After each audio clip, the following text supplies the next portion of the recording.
Sveiki sugrįžę. Labas. Mes Vilė ir Dovilė susitikom vėl pasišnekėti apie skirtingas mums rūpimas temas. Taip, šį kartą kalbam apie romantinius santykius. Tema aktuali visą gyvenimą. Ir kalbėsim kokiu kampu.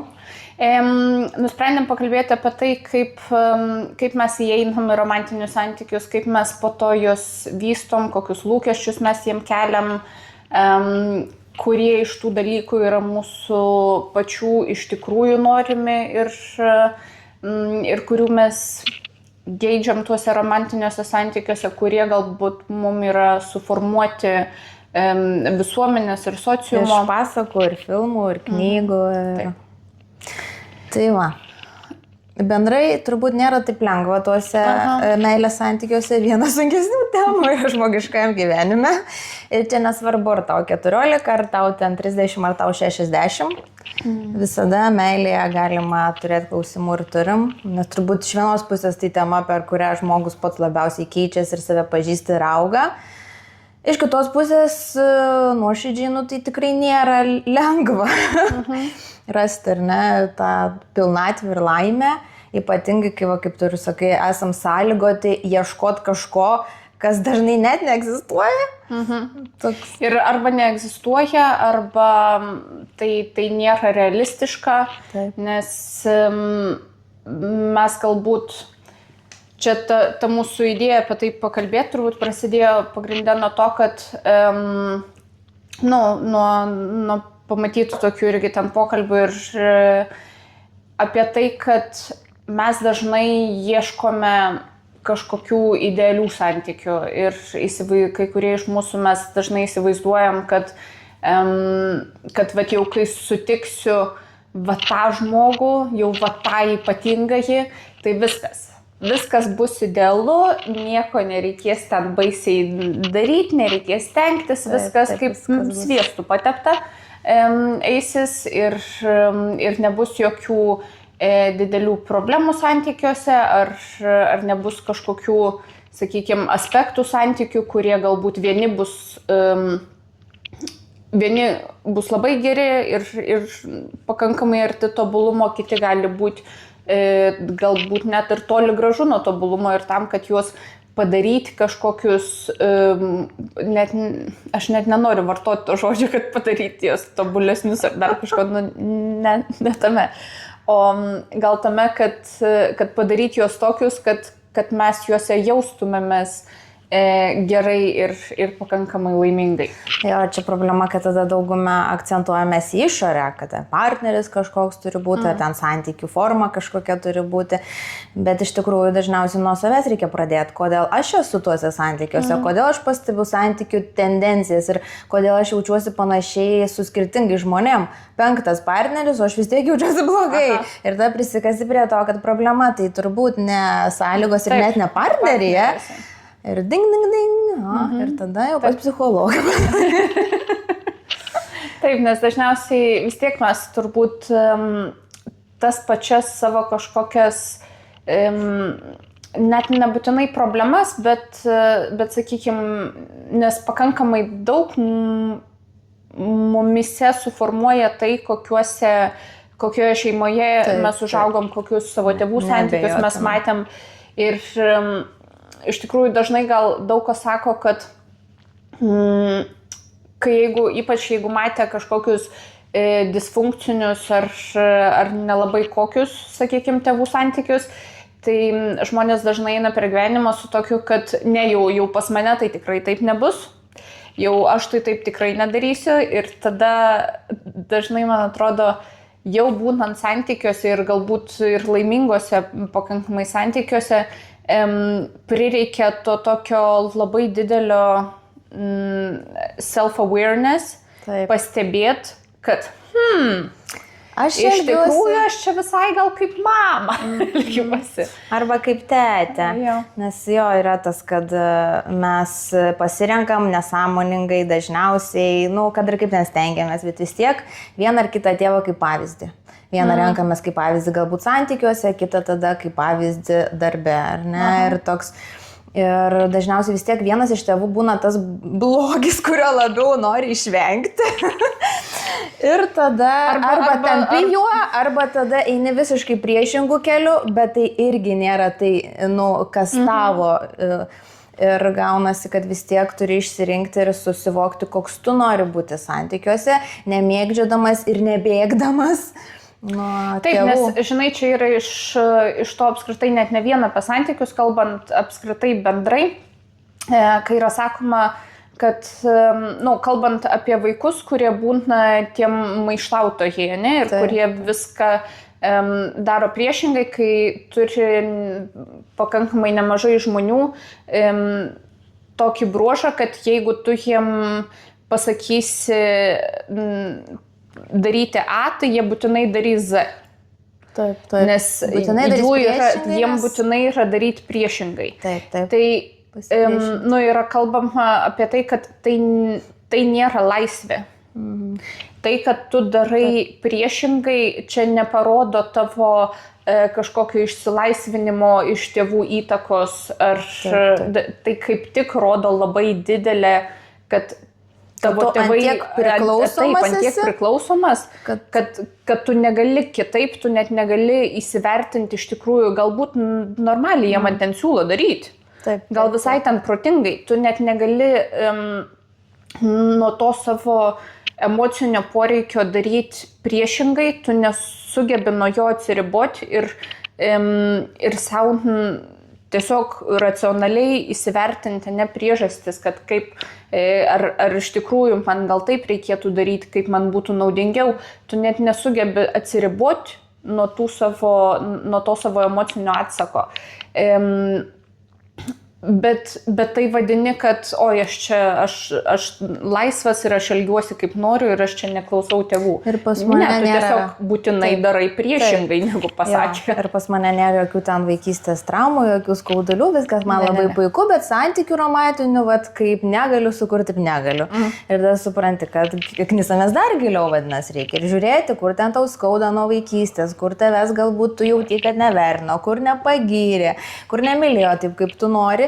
Ir ar nebus taip, kad tu partnerį sieki ne dėl to, kad tu nori turėti santykį ir laimės santykį, o kad tu nori, kad tas partneris tarsi kaip tavo tėvų tęsinys tau duotų vaikystėje negautą supratimą, meilę, tuos, ne? Ir tada žiūri, kad tu nematai to partnerio savo, su kuriuo tu esi kaip atskiro žmogaus, ne? O tu žiūri kaip kažkokį tai šaltinį, kuris gali kompensuoti kažkada patirtą skausmą. Kad, Ne, aš manau, mes labai dažnai, ypatingai pradžioj ir toj įsimylėjimo, sakykime, ne, fazėj, kai dar ten su rožiniais sakiniais lakstai, mes labai dažnai, ypatingai man visada kyla klausimas, kai žmonės labai greitai jiem atrodo, jie jau ten žodį myliu pasako labai greitai santykiuose, jie įsivaizduoja jau viskas, jau čia didžiausiam, jau čia mano gyvenimo meilė. Trečią pasimatymą žinau, kad čia mano vyras, žmona. Taip, nebūtinai gal per trečią pasimatymą, bet iš to, kad pakankamai greitai jie įsivaizduoja, kad yra jau tie jausmai ir jie jau čia viskas, čia jau meilė.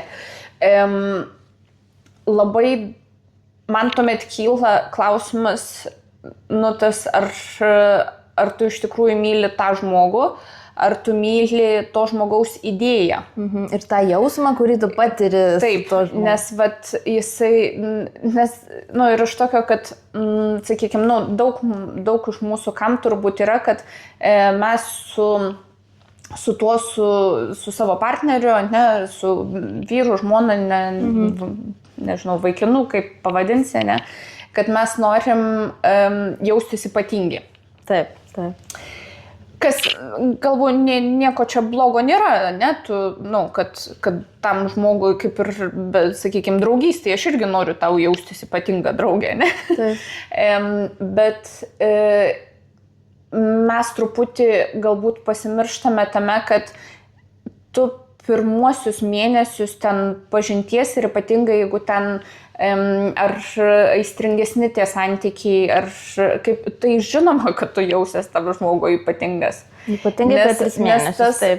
Nes tais pirmaisiais mėnesiais ten dopaminas ir visi hormonai ir visi neurotransmiteriai ten šauna per visus, kaip ten kamščiai šokinėja, žinai, nuo kiekio. Nuo viso to, tai aišku, kad tu tuo metu jausies ten ypatingas. Būni lengvai pamišęs. Ir kaip ten kažkuris iš psichologų kažkokių, kas lietuvis, ne, man atrodo, kad yra sakęs, kad galbūt čia ir kažkieno kito mintis, gal ne jo, bet esu tokį girdėjus, kad įsimylėjimas tai legalūs narkotikai. Nes, tau viskas šauna visi receptoriai. Nebesivaldai ir tau pasaulis staiga jau ten labai gražus ir kitokiam spalvom ir viskas vyksta ir pradedi tikėti stebuklais ir po to labai dažnai kuo aukštesnis pakilimas ir kuo stipresni tie narkotikai, tada būna po to, kad kai tu pradedi matyti ir save ir tą žmogų biščiuką kitaip ir realistiškai ir ypatingai, jeigu persikeli į buitį. Jo, tai tie akiniai, žinai, rožiniai nukrenta ir tu pradedi, tada prasideda gal ta fazė, žinai, kaip aš vadinu, prisipisinėjimo, kur tu pradedi matyti. Pradedi matyti, kad jis irgi žmogus. Taip, pradedi suprasti, kad tai čia, žinai, gal kažkokių ir minusų jis turi kaip žmogus, nes visi mes turim minusų, ne? Taip.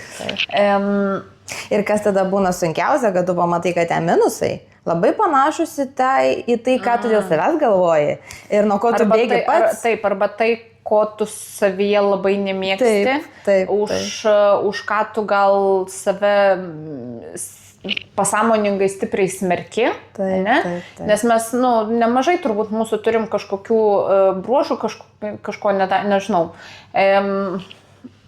Visą gyvenimą daugmaž planuoji, kaip jau nuo kito mėnesio jau kaip sportuosi. Ne, ir kaip arba tu ten naujų metų, taip, ir ten, kaip tu jau ten sukūsi, jau ten ar priauksi svočio, ar ten raumenų, ar ten dar metus, nes taip jau ten jau kaip darysi, ne? Bet tu, realiai tai tu pasąmoningai juk suvoki, kad metai eina, o tu vis kaip planuoji, ne, pradėti skaityti 100 knygų per metus, ar pradėti sportuoti, ar augintis raumenis, ar mesti svorį, ar dar kažką, taip vis dar ir planuoji.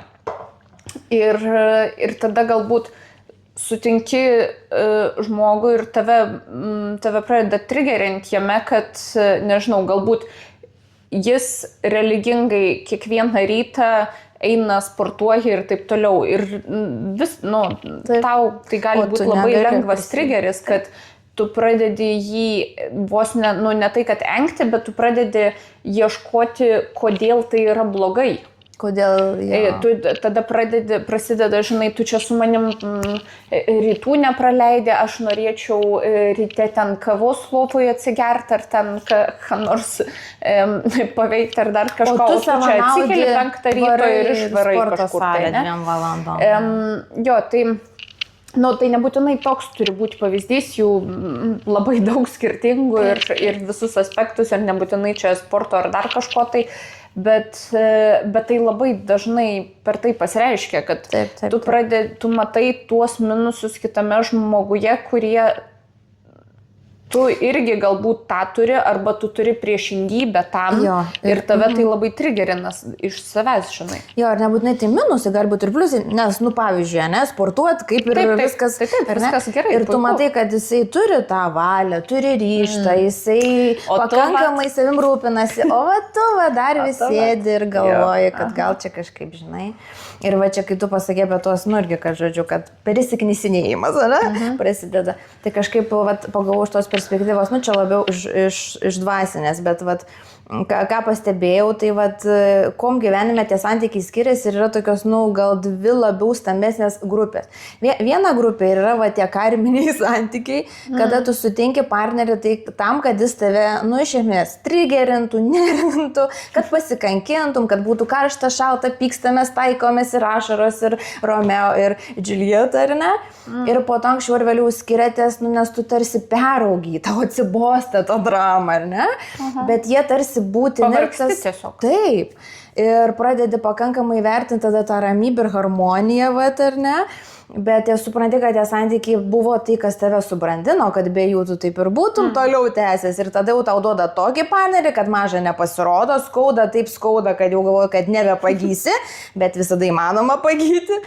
Ir tada dažnai vat, po to partnerio, po kažkiek laiko, vėl jeigu skiriam laiko savo, ateina tas, kur jau žiūri visai čia kitaip, lengviau, sako, kad patinku, sako, kad myli, rūpinasi, kažkaip taip normaliai elgesi su mane. Jo, bet matai, tame ir yra, nuo ko mes, kai pradėjom, kad apie ką norėtumėm pašnekėti truputį, tai tas, sakykime, emociškai stabilus, ar nežinau, visaip, ar finansiškai stabilus, ar dar kaip, ko tau reikia, ne? Partneris, jis nebūtinai tavo nervų sistemai atrodys, kad čia yra puikūs santykiai. Ne? Ir yra toks, mes čia, kas ir truputį paskatino mūsų su Dovilė, pamatėm tokią, tiesiog, kad idėja, kad šiuolaikiniai filmai, serialai, apskritai, ne, sakykime, ta plačiaja prasme laikomas tas Hollywoodas, ne, tie patys ir Disnėjaus ten filmukai nuo vaikystės ir panašiai, jie mumise, galbūt ypatingai moterise, bet vyruose irgi, išugdė tą įsivaizdavimą, kad tikra meilė, tai turi būti, čia viskas turi, tu čia iš karto turi pajausti, tu čia viskas turi būti dabar, ten arba labai aistringai, arba labai su dramom ir čia, kaip sakei, pykstamės, taikomės ir taip toliau. Taip. Tai mumise suformavo, kad tokie turėtų būti santykiai, ne? Čia tai jau meilė. Jau Ir dar, kad vyras, jis turi vis tiek išgelbėti tarsi. Vis tiek tu esi tokia biški vargšelė princesė ten kokia nors, ar ne?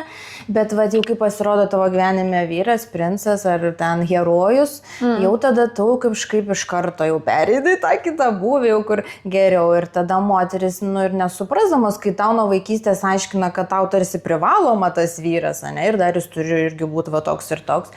Tu kažkaip pasąmoningai ieškai to ir tada tu iš esmės ieškai laimės ir pilnatvės, bet perkeli tą visą į vieną žmogų. Ir taip, kad jis tau atneštų meilę ir pilnatvę. Taip. Bet aš apskritai manau, kad tas toks gelbėjimo, archetipas, kaip pavadinti, jis labai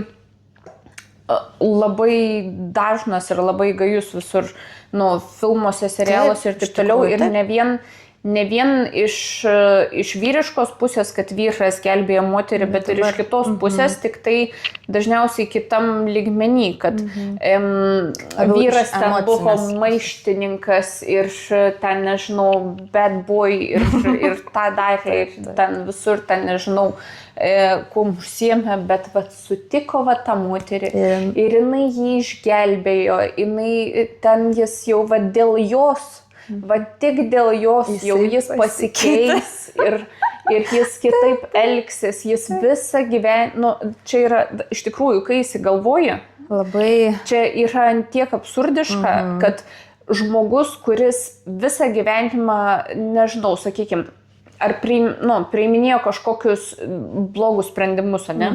Ar jis visą gyvenimą, jis elgiasi vienaip, ir visuose savo sprendimuose taip elgiasi, bet jau sutikęs tą moterį. Ta jau nuostabėja. Jau viskas, jau tada jis, jau dėl jos jis viską padarys.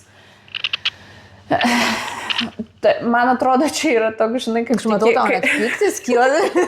Jo, matyt, kažką konkuliuoja. Ne, nes aš, žinai, man iš tokio, kad tai yra tiek naivu tikėti, žinai, čia toks, kur, nežinau, toks jausmas, kad žmogus, kuris, nes visi mūsų emocinė sveikata ir mūsų emocinis stabilumas, intelektas, taip toliau, visa tai yra lavinama per visą gyvenimą, ne? Arba, kažkuriais momentais, bet tai yra lavinama po truputį. Tu niekada iš vienos dienos į kitą netapsi nuostabus. Mes ir kaip praeitą kartą, ne? Praeitam podcast'e kalbėjom apie tai,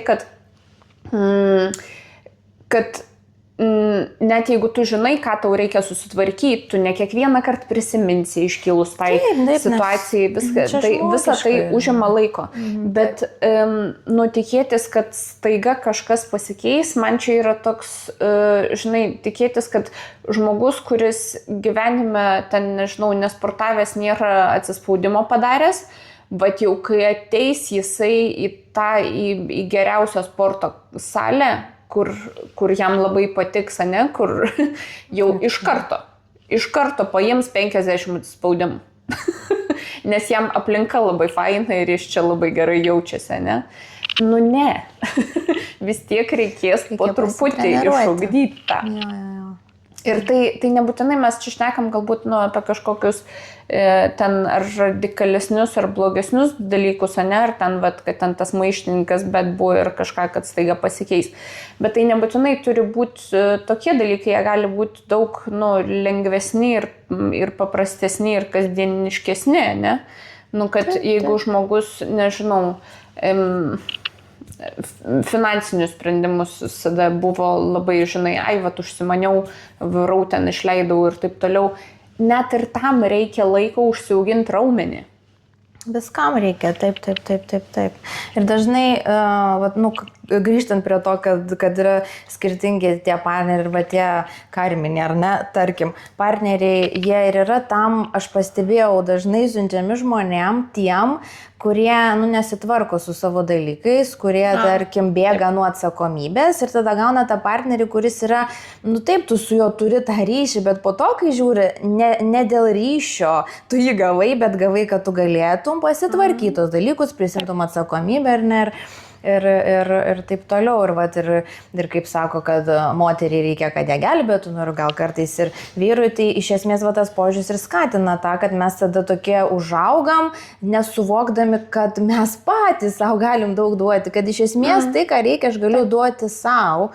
Ir tada išsikreipia visas tas, kodėl man tų santykių reikia. Iš viso, ar jų realiai reikia. Toks, žinai, ir tada, nebesupranti, kas čia vyksta. Man sako, kad reikia, bet nesigauna, tai kad.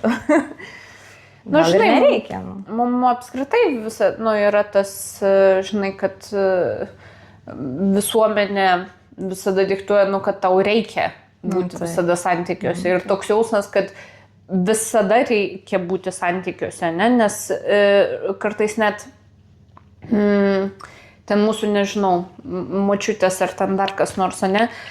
Kartais net nesupranta, sakykime, tu išsiskyrė, ne? Sakykime, ir kad kažkiek laiko tau reikia tam, kad išsigydyti tą žaizdas, žinai. Arba yra, net jeigu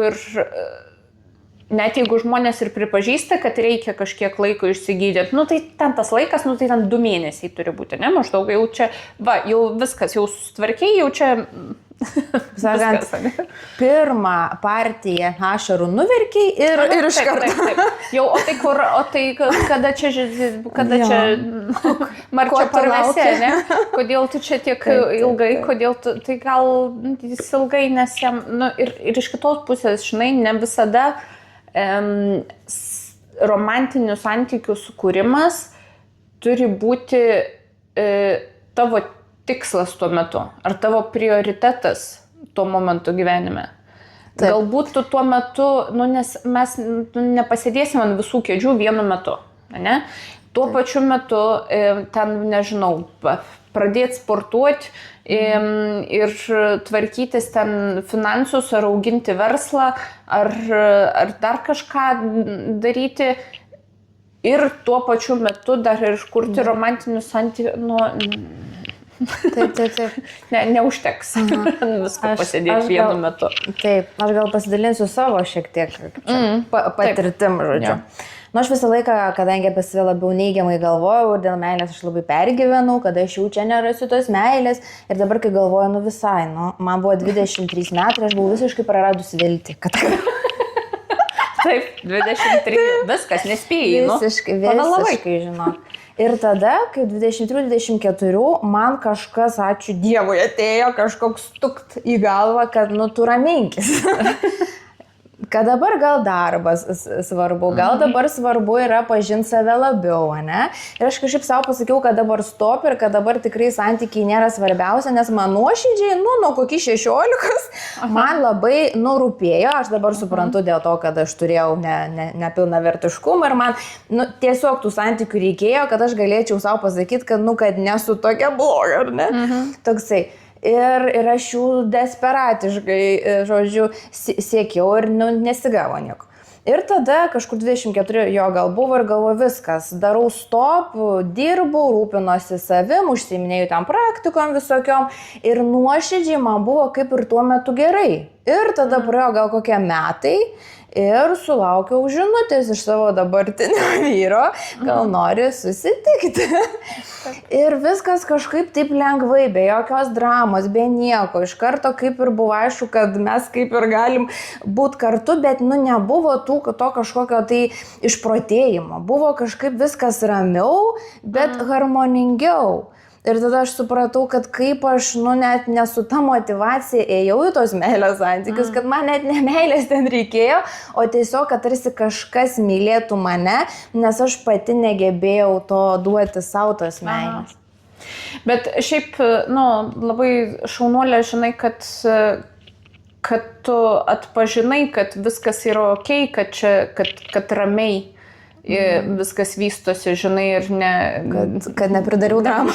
Taip, kad neprikėliai dramų, nepridarėjai tų dramų. Labai norėjos. Man iš pradžių net buvo keista, kad viskas per lengva. Galvoju, kas čia ir aš nesuprantu, jisai aiškiai sako, kad aš jam patinku. Kas anksčiau būdavo, toks turėdavo įspėlioti, žinai, nerašo 3 dienas, matyt, aš jam patinku. Taip. Jo. Ir mes labai daug pasimaunam ant to ir tas toksai.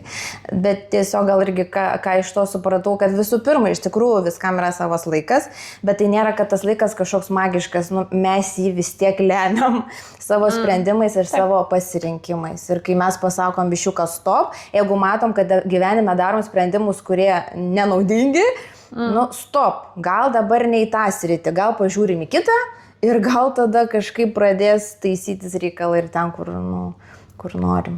Jo, iš mano patirties aš tokį turiu, žinai, kad mano galbūt buvo įsivaizdavimas toks apie stiprius jausmus ar su savo artimiausiai žmonėm, kurie tau labiausiai rūpi. Kažkiek gal ir, kad aš su mama, sakykime, paauglystėj, taip, žinai, labai audringai pykdavausi, žinai, tai buvo mano ir toks įsivaizdavimas, kad, tokie turi būti santykiai ir tokie turi būti tie pykčiai, žinai. Ir kad taip jaučiasi meilė turbūt irgi. Taip. Kad tada jau tikrai jausmai, nes jeigu žmogus tau, žinai, labai rūpi, tai tada taip bus.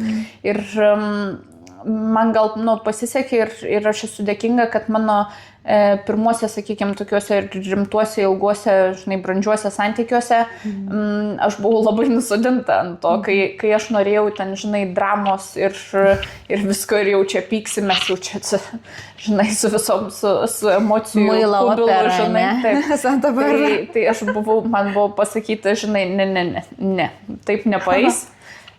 Žinai, apsiramink, tada galėsim šnekėtis.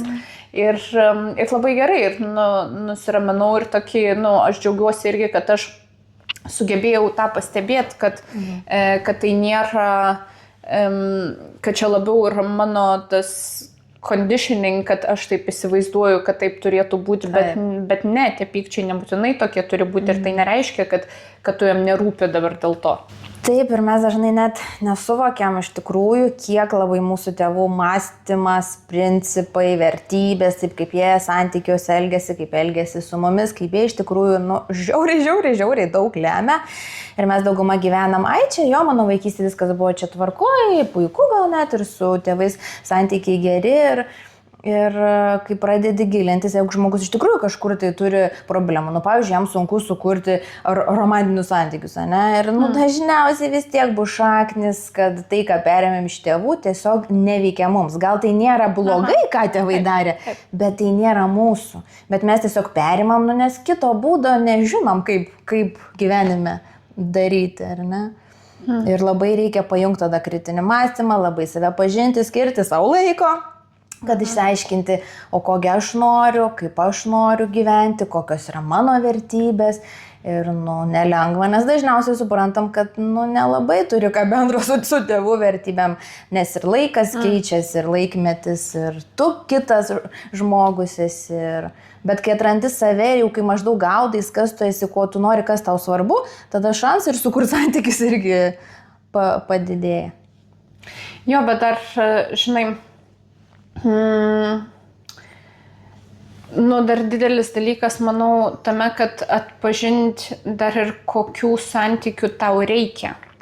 Taip. Ne tik kokių tau gal norėtųsi, nes manau, kad žmonės dažnai nesuvokia skirtumo tarp to. Taip, ir nes ir, sakykime, nežinau, visuomenės standartai, žinai, gali būti mumis skiepėja, kad santykiai turėtų būti tokie ir tokie, ten, nežinau, sakykime, ten vyrui ten reikia būti lyderių santykiuose ir tokių, kad stipresnio charakterio ir ten dar kažkokiam. Ir tas vyras gali įsivaizduoti, kad jam norisi santykių, kur jis galėtų tokiu būti, ne, su tokia moterim, bet galbūt jam iš tikrųjų netokių santykių reikia. Jam gal kaip tik reikia moters, kuri jinai labiau gal tuos, sakykime, tokius kasdienius ar kažkokius tai sprendimus labiau priiminės, nes jis gal tada galės atskleisti kitas savo nuostabas būdo savybės. Ir jaustis daug geriau tuose santykiuose. Taip, labai reikia prasifiltruoti, kur mano stiprybė, ar ne? Ir čia sukovoti su daug stereotipų, nes, kaip vyro, ne, tu ir uždirbi pinigus, turi lyderių būti ir čia laikyti, tą fizinį saugumą, ar ne, ant savo pečių. Bet jeigu ir vienam ir kitam gerai, tai ir gerai. Taip. Bet dažnai paslystam, kad, ne, bet taip čia sako, psichologai ar kažkas, ne, čia vyras ir moteris ir prisidarom savo kančios, nes mes nežiūrime tai, kokie mes ir kaip mes jaučiamės, o bandom atitikti kažkokį tai gal net neegzistuojantį stereotipą. Iš viso nėra tik tai 100% tik tai vyriškai tik tais, ne, tokio, kad vyro vien tik tais jau ten griežtas ir stabilus ir nejautrus, ne, ir lygiai taip pat nėra moterų, kurios, tik tais moteriškos ir tik tais gėlelės ir tik tais gelbėti. Visi turi tų savybių ir visi esam pamaišyti. Taip, aišku. Aš čia mačiau irgi nesenai ten kažkur Facebook'e, man atrodo, pasidalino pora, ar moteris, kad jų santykių modelio, ne, kad jie jau, man atrodo, ten daugybę metų kartu, jau ten ar vaikai užaugę, ar kas, ir jiem, kad ir tam pačiam mieste, bet jie turi atskirus namus ir gyvena atskirai. Taip. Ir jie ten kas vakarą praktiškai susitinka, viskas gerai, puikiai bendrauja, bet gyvena atskiruose namuose ir jiem taip veikia. Ir aš manau, kad labai dideliai daliai visuomenės, žinai, būtų toks, net čia nesąmonė, čia jau skirsis turbūt to, žinai. Bet nebūtinai. Ir man labai džiugu, kad mes gal kaip visuomenė po truputį pradedam išsivaduoti iš tų kažkokių stereotipų, žinai, ar sakykime, ar dalis visuomenės bent jau pradeda iš tų stereotipų išsivaduoti. Ir suvokti, kad nebūtinai. Ir kai yra mano dažnai kartojama angliška frazė, kad whatever floats your boat. Žinai, kad kas jum veikia, gerai, taip ir tegul būna. Svarbu, kad jum veikia, svarbu, kad jūs laimingi, kad jum gerai. Aišku, reikėtų, kad abiem būtų iš tikrųjų gerai, o ne vienam yra labai gerai, o kitas neturiu kur dėtis, kaip aš čia, žinai, kitaip darysiu, tai gerai ir aš darau, bet iš tikrųjų kitaip norėčiau. Tai svarbu yra atpažinti tą, kad abiem iš tikrųjų būtų gerai, bet jeigu jum gerai, kas kaip... Niekieno reikalas iš tikrųjų. Jo, bet tam reikia iš tikrųjų, psichologiškai, emociškai stiprybės, nes, kad žinot, kur mano stiprybė ir kokios man galbūt irgi papildomų savybių reikėtų partneriai ar ne, tam reikia taip pat suvokti savo silpnybės, kad gerai, čia mano stiprybė, bet va toj srity man biščiuką ar ne faina, ar neįdomu, ar tiesiog nesijaučiu aš, ar ne, kad turiu ten kažkokiu tai talentu. Ir tas, kad suvokti savo silpnybę, dažnai mes ties to ir pastringam ir nenorim ten gilintis. Taip. Ir tada ir gaunasi, kad prisitraukiam tą partnerį, kuris, ir nėra tas, kas mums yra reikalinga, ar ne, toksai. Tada gyvenam kažkokį tai, tarsi filme, bandydami patenkinti kažkokį tai reikalavimą, bet tos laimės ir nėra. Ir kai tu pasakai, kad svarbu, kad jum gerai, ne, ir kad tas, man atrodo, irgi daugybė žmonių maišo, kas iš vis ta laimė, kad tai nėra komforto zona, kad tai nėra tiesiog ramu, gerai, ten mane trigerina, nervina, bet čia nieko tokio, žinai. Ne.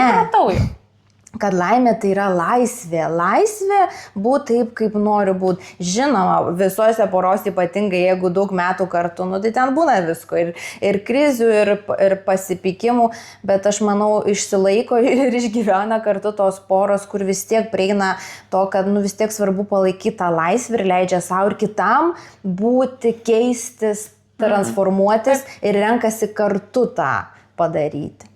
Jo, nes mes apskritai, žinai, aš manau, kad keičiasi taip, bet tas toksai iš anksčiau atėjęs supratimas buvo, kad mes kaip asmenybės ar kaip žmonės, kad mes formuojamės, ten iki 20 ar ten kažkiek ir tada viskas. Jau aš susiformavau, tokios mano vertybės, toks aš dabar būsiu, liksiu savo gyvenimą iki dar 60 metų. Bet, ne. Ir toks, kad, nenustojam augti, ir žinau, kad gali tas augimas ir šitie dalykai, kad gali, žinai, skambėti toksai kaip, kad oi čia, nežinau, ten ar vien tik medituoja, ar ten dar kažką ir čia tik taip augi. Ne, mes augam per visas savo patirtis, per kiekvieną konfliktą su mums svarbiu žmogum, per kiekvieną draugystę, per ten ar besitęsiančią, ar nutrūkstančią, per skirtingus profesinius dalykus ir ten ar pasiekimus, ar darbus, ar dar kažką. Mes per visą tai vis tiek dar formuojamės ir augam. Ir man kaip tik yra toks, kad įsivaizduoti, kad laikytis įsikabinus, sakykime, tų savo kažkokių įsitikinimų, kad aš taip galvojau prieš 15 metų, tai aš čia laikysiu savo, čia mano vertybės. Ne, įsiklausykim į aplinką, galų gale ta pati mūsų visuomenė ir mūsų aplinka keičiasi, žinai. Ja, labai gerai sakai, ir mes keičiamės, ir visuomenė keičiasi, ir dažnai tie žmonės, kurie, kaip ir didžiuojasi, kad čia aš jau 50 metų nekeičiu savo požiūrio ties tuo ir tuo, žinai, čia mano principai, bet iš tikrųjų tai tiesiog, kad jie riboti. Net nebūtinai principai, kartais tai ir užslepiama kaip, maskuojama, žinai, kaip čia mano vertybės ir čia viską, Taip, vertybės, pasaulėžiūra ir, nežinau, dar palyginus neilgai gyvenu, bet man toks jausmas, kad kaip tik yra labai didelė dovana ir privilegija iš tikrųjų keistis ir nebūtų užsikonservavusių ir aišku, lengva galbūt kalbėti apie kitus žmonės, iš tos pusės, kad, bet kita vertus, ačiū Dievui, kad mes keičiamės, ačiū Dievui, kad keičiasi ir vertybės, ir principai, ir žmonės, nes, tik taip mes iš tikrųjų visų pirma ir augam, ir progresuojam, bet tu tik taip ir pažinsi save. Jeigu būsi užsibuvęs visą gyvenimą tame mąstyme, kai tau 20, tai realiai tau 60, bet tu savo mąstymu ir lieki, kaip tas 20 metais. Taip. Tai ką, baigiam šiandien, aptariam esminius dalykus, čia yra ką kalbėti čia valandų. Taip, čia turbūt galima būtų nesustojant. Ir turbūt dar daug skirtingų aspektų aptarsim. Taip, turim laiko. Taip. Jeigu jums iš mūsų šiandieninio pokalbio, jeigu kilo kažkokių klausimų, abejonių, kažkuom labai nesutinkat, ar norėtumėt, kad dar apie kažką padiskutuotumėm, galbūt mes kažką nepaminėjom, kažką labai svarbaus praleidom, tai rašykit komentaruose, pažiūrėsim, taip. O šiaip, ačiū, kad žiūrit, komentuojat, prenumeruojat, laikinat, ačiū. Gerai, iki kito karto, čiau.